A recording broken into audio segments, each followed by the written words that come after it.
Christ triumphant, January 5th. No excuse for sin. Ezekiel 28:17.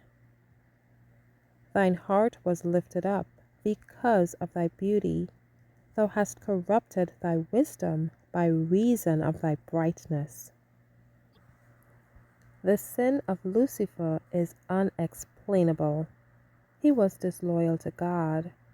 His mourning and complaining aroused sympathy among the angelic hosts, and many took the same position as did Satan. How did the Lord break the force of these accusations? Because of Satan's accusing power, it was not the plan of God to deal with him as he deserved. The tempter would throw all the blame of his course upon others who were below him. He would make it appear that if he could have moved according to his own judgment, all this demonstration of rebellion would have been avoided. The condemning power of Satan would lead him to institute a theory of justice inconsistent with mercy. He claims to be officiating as the voice and power of God, claims that his decisions are justice and pure and without fault. Thus he takes his position on the judgment seat and declares that his counsels are infallible. Here his merciless justice comes in, a counterfeit of justice abhorrent to God.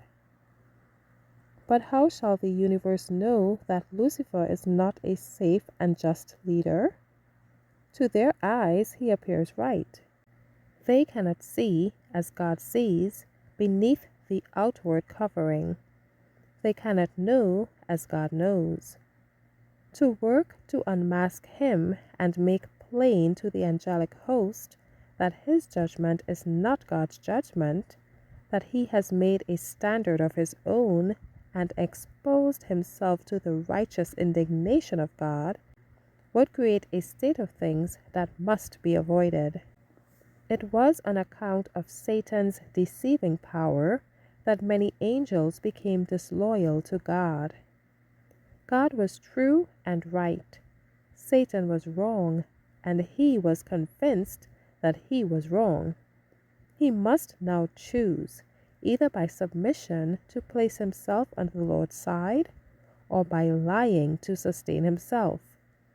By sophistry and fraud, he appeared to gain an advantage, but it was only for a short time.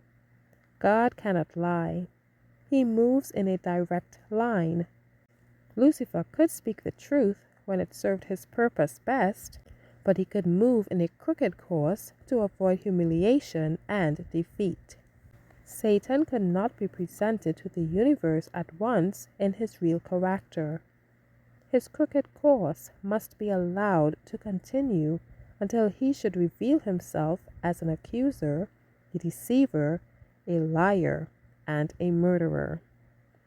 In the latter act, Satan uprooted himself from the affection of the loyal universe.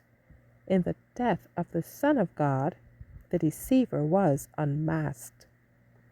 Thank you for listening.